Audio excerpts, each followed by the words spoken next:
அன்பார்ந்த தமிழக மக்களே, உடைக்கும் மக்களே, கண்ணகி நகரில் வரலட்சுமி என்ற தூய்மை பணி செய்யக்கூடிய அந்த பெண் கரண்ட் ஷாக் அடித்து பலியாயிருக்கிறாங்க. 2 நாள் ஆகுது. குறிப்பாக காலையில் ஏஞ்சி வேலைக்கு போகிறாங்க. போகும்போது ரோட்டில் தண்ணி நிற்குது. அதில் கால் வச்சவொடனே ஷாக் அடித்து அதே இடத்துல சுருண்டு விழுந்து செத்துடுறாங்க. அப்போது இதுக்கு என்ன காரணமாக இருக்குன்னா, கண்ணகி நகர் முழுக்கவே பார்த்தீங்கன்னா எங்கே பார்த்தாலும் ஒயர் அறுந்து போயிருக்குது. ஜாயிண்ட் அடித்து வச்சிருக்கிறாங்க. அந்த ஒயர்களை சரி பண்ண சொல்லி பல முறை கண்ணகி நகர மக்கள் புகார் கொடுத்தோம். அந்த அங்க இருக்கக்கூடிய இபி ஆபீஸ்ல எந்த அதிகாரியும் நடவடிக்கை எடுக்கல. அதன் மீது அக்கறை இல்லாத ஒரு அசால்ட்டுத்தனமா இருந்திருக்கிறாங்க அந்த அதிகாரிங்க. அப்போ இதனோட விளைவாக தான் பார்த்தீங்கன்னா அந்த அம்மா கரண்ட் ஷாக் அடிச்சு இப்படி ஒரு பலியா இருக்கிறாங்க.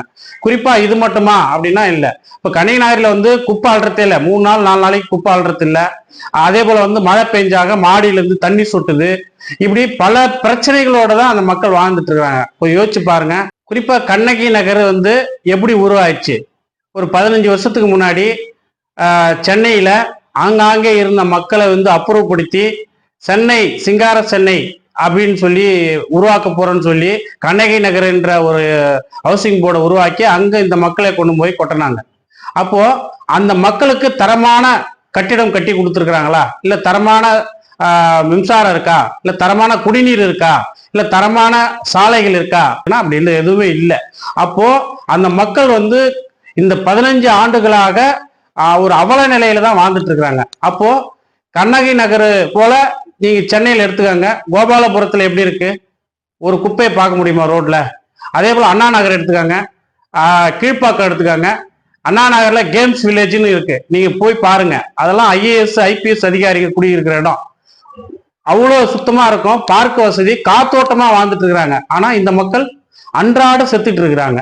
சென்னையை 2ஆ பிரிச்சிருக்கு தீண்டாமையா இந்த அரசே.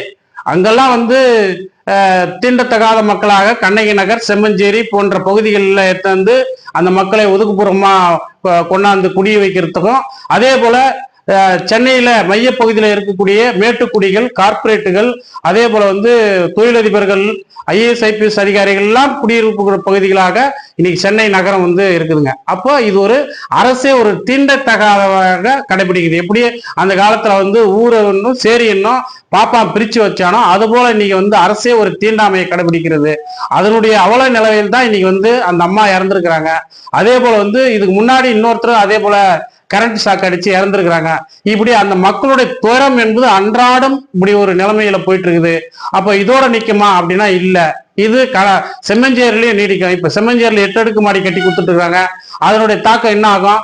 இதே போல ஒரு தரமற்ற ஒரு கட்டிடம், தரமற்ற ஒரு மின்சாரம், தரமற்ற கட்டுமானம், இதன் விளைவாக மக்கள் அன்றாடம் பலியாவது, மக்கள் அன்றாடம் அவதிக்குள்ளாவது, இப்படி பல பிரச்சனைகளை சந்திப்பது மட்டும் இல்லாமல் மக்களுடைய உயிர், குறிப்பாக அந்த மக்கள் செம்மஞ்சேரி கண்ணகி நகரில் இருக்கக்கூடிய மக்கள் தினந்தோறும் செத்துக்கிட்டு இருக்காங்க. யார் காரணம்? அரசு தான் காரணம். அப்போ இந்த அரசு தீண்டாமையை கடைபிடிப்பதை கைவிட வேண்டும்.